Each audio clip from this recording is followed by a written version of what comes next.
Programang ito ay rated SPG. Striktong patnubay at gabay ng magulang ang kailangan. Maaaring may masiselang tema, lengguwahe, karahasan, sexual, horror o droga na hindi angkop sa mga bata.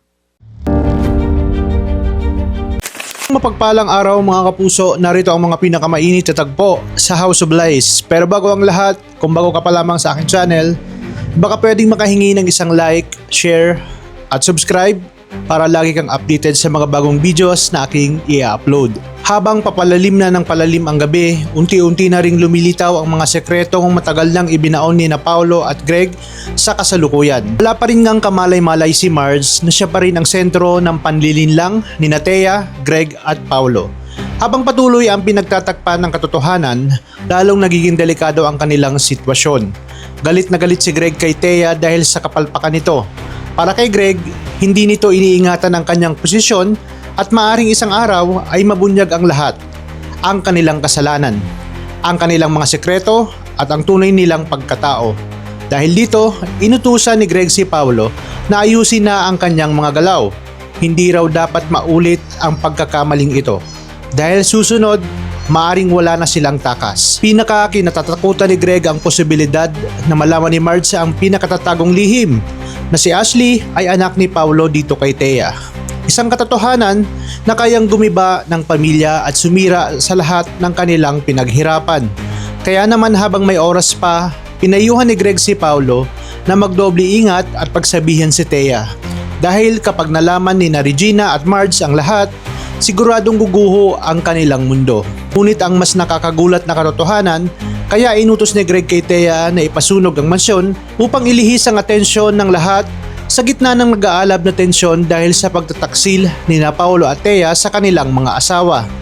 Kinakailangan ni Greg ng isang mas malaking pangyayari na magtatakip sa iskandalo at nagtagumpay nga ang kanyang plano dahil ngayon ang buong atensyon ng lahat ay nakatuon na sa sunog habang ang mas malalim na lihim ay nananatiling nakatago sa abo ng nakaraan. Samantala sa kabilang panig, isang mahalagang pangyayari ang nagbigay liwanag sa buhay ni Marge. Natagpuan na ni Edward ang ina ni Marge na si Aling Evelyn. Sa utos ni Edward, hinanap ng kanyang mga tauhan si Evelyn at sa wakas ay natagpuan niya na din ito. Isang malaking ginhawa para kay Marge ang muling pagkikita nila ng kanyang ina, lalo pa sa panahong nasa ospital si Jobert at nasa gitna siya ng matinding problema. Sa kabilang banda, muling pinagtibay ni Greg ang kanyang kapangyarihan sa loob ng mansyon. Hindi siya papayag na basta na lamang siya matitinag ni Regina bilang padre de pamilya. Sisiguraduhin niyang mananatili ang kanyang impluensya at kontrol sa kanilang tahanan. Ngunit hindi pa dito natatapos ang lahat. Dahil sa likod ng mga abo ng sunog na mansyon, marami pang lihim ang hindi pa nabubunyag. Mga katotohanang unti-unting sisiklab, parang apoy na hindi kayang pigilan. Habang tumatagal, lalong umiinit ang sitwasyon sa loob ng pamilya Torrecampo. Hindi rin nananatiling tahimik itong si Edward. Unti-unti niyang napapansin ang pagtatanggol ni Greg kay Paolo kahit na nga mali ito. Dahil dito tuluyan na siyang nagrebelde laban sa kanyang ama.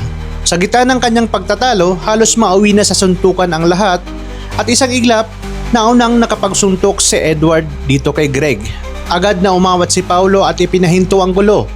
Umalis si Edward upang magpalamig, ngunit kalaunan ay bumalik din ito at humingi ng tawad.